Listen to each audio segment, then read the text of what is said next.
Se titula Souvenir de un lugar que no existe y se trata el fin es realizar una figurita de recuerdo de souvenir del portal Antigua Puerta de la muralla que bordeaba Valencia, que está situado, emplazado aquí justo al lado del Convent Carmen.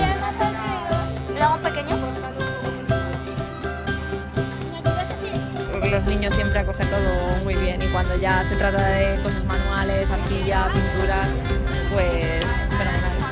Porque es muy divertido estar aquí y lo que hacemos es guay.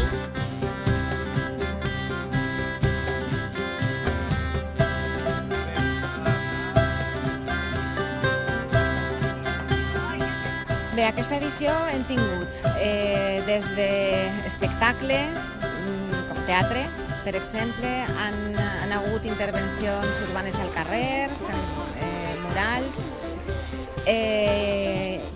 han hagut també, com sempre, tallers de pintura, de manualitats, i després el que està més permanent durant tot el festival és una exposició de Balbric, que és una associació que treballa en peces de Lego.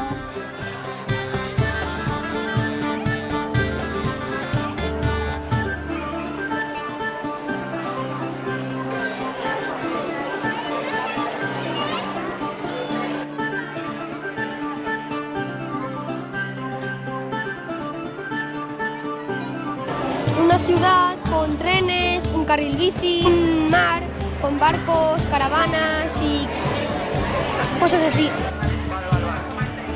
He vist coses de Harry Potter, de Hobbit, he trobat els personatges, he vist de Marvel. Que les gustan, se diviertan y que también monten.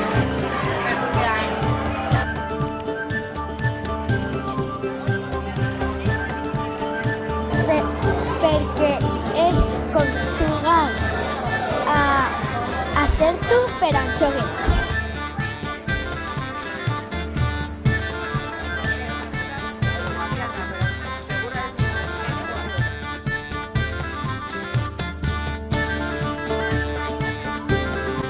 Avui han realitzat les rutes escolars en les quals sí que es veien el patrimoni més important de València, però d'una manera didàctica. Sí que s'han convertit en exploradors i han tingut que ensenyar-se a observar diferents elements iconogràfics, també han dibuixat, i és un poc la manera ja de conscienciar-los des de ben menuts de que tenen que apreciar i valorar el nostre patrimoni i, per supost, la nostra història.